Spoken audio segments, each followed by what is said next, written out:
Alright, section 3.6 is on your credit card statement.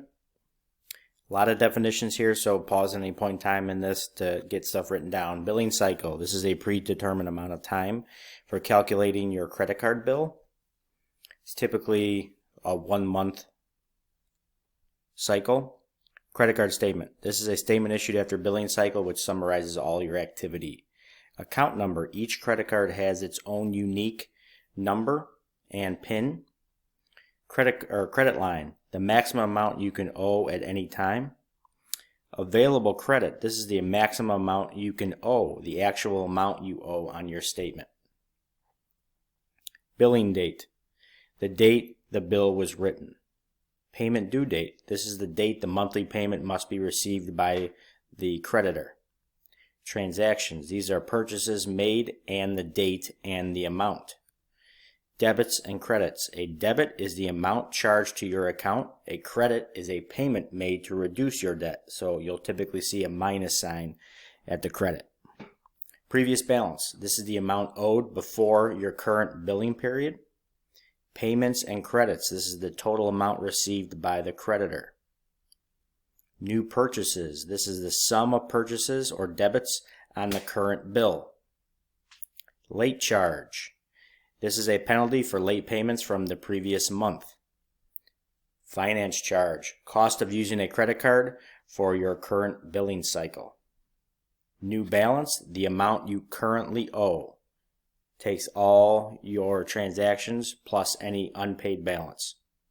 Minimum payment, this is the lowest amount you must pay to avoid a fee.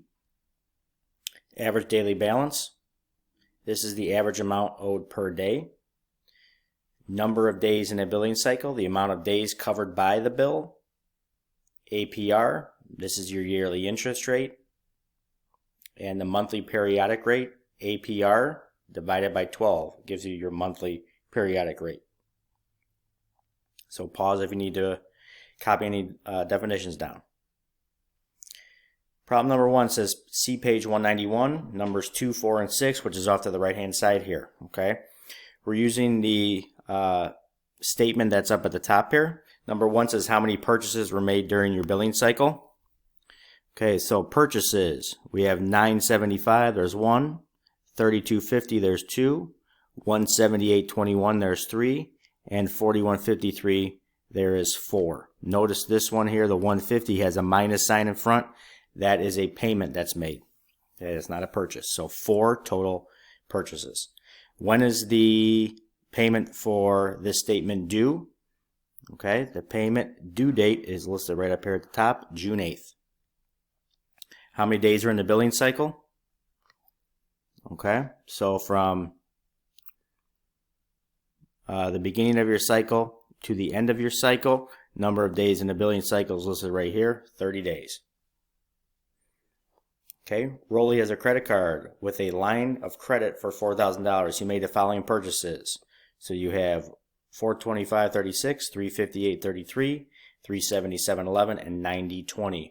What is Rolly's available credit? So the maximum amount he can borrow is $4,000, but he made a bunch of purchases. So you need to subtract off all of those purchases. So if you look right here, I did $4,000 minus the $1,251. I did $4,000 minus all those purchases. So he has $2,749 left to spend on that credit card if he needs to. Number 3, the APR on Leslie's credit card is currently 21.6%. What is the monthly periodic rate? So you take your APR, okay, APR divided by 12. So 21.6 divided by 12 gives you 1.8% per month. Okay, number 4. Z has a credit limit of $2,000 on her credit card. Each month she charges about $200 and makes a payment of $125. Estimate the number of months that Z can continue this pattern until she reaches her credit limit. So she charges or spends $200, but she makes a payment for $125. So she's really spending $75 per month. Okay, so you take your $200 per month divided by 75. Okay, gives you 26.6. I'm sorry, 2,000. This should be 2,000. Sorry about that. So 2,000 divided by 75 gives you 26.6. So 27 months. 27 months. Okay, that's your total credit limit divided by how much you're really spending after you do that little calculation above. 27 months. Consider that part of the $125 Z pays each month will be for a finance charge. How will the total number of months from Part A be affected by these changes? The number of months will be less than 27. Okay, because if part of that's a finance charge, your months are going to go down. Okay. Problem number 5 refers to page 192, number 14. Okay, so that's off to the right-hand side here. It says fill in the missing amounts for A through D. Okay, so we have purchases here. Okay, we got a purchase here, here, here, and here. And we have payments of $63, and we have a payment of $137. Okay, so it says for Part A, payments and credits. All right, payments and credits. All right. So you're going to start with your starting balance, which your previous balance was $215.88. Okay. So $215.88 plus all of your purchases. Okay. So plus $85.63, plus $47.60, plus $855, plus $370.50. Okay. Plus $670 finance charge. Okay, and then you have to subtract off your two payments of $63 right here and $137 right here. Okay, you get a total number of $1381.31. Part B, new purchases. Okay, all your new purchases are $85.63.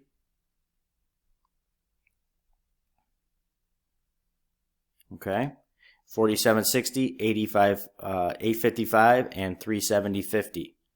Okay, so I mixed these two up here. Sorry about that. So B and C, flip those around. Okay, C is your new balance. Okay, we already figured that one out from above. That's $1381.31. Okay, and then Part D, total available credit. So you take your $5,000. That's your total credit line minus your new balance, gives you $3618.69 left over. Okay, so you can move these numbers and add these numbers however you like. Just make sure you're adding versus subtracting. Okay, you could do it a couple of different ways, but just be careful on what you're putting in the right spots. Okay. All right, problem number 6 refers to page 192, number 16. Okay, it says check the new balance entry on the monthly statement below by using the first 5 entries. If the new balance is incorrect, write the correct number. Okay, so you have your previous balance here. Okay, you have your payments and credits of $104.41, so that's going to come off your balance. You have your new purchases, that's going to add on to your balance of $103.38. Your late charge you add on. Your finance charge you add on. Your new balance is $454.15. You have a minimum payment of $54. All right, it's asking, is it correct with the first 5 entries? Yes, it is correct. Okay, again, just reiterating, make sure you're adding and subtracting the right spots. Okay, page 192, number 18 says determine the amount of the payment made on the following credit card. Okay, so our previous balance is $931.81. $931.81. Okay, our new purchases, we're going to subtract off our payment, which we don't know yet. Our new purchases, we're going to add on to our account of $125.25. Late charge, add on $3. Finance charge, add on $15.38. Gives you your new balance of $833.44.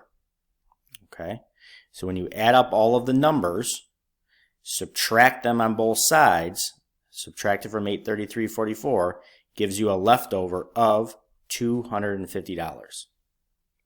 Okay, so again, add it up, add it up, add it up, add it up, subtract all those numbers from $833.44, and that gives you a leftover amount of $250. That has to be your payment amount.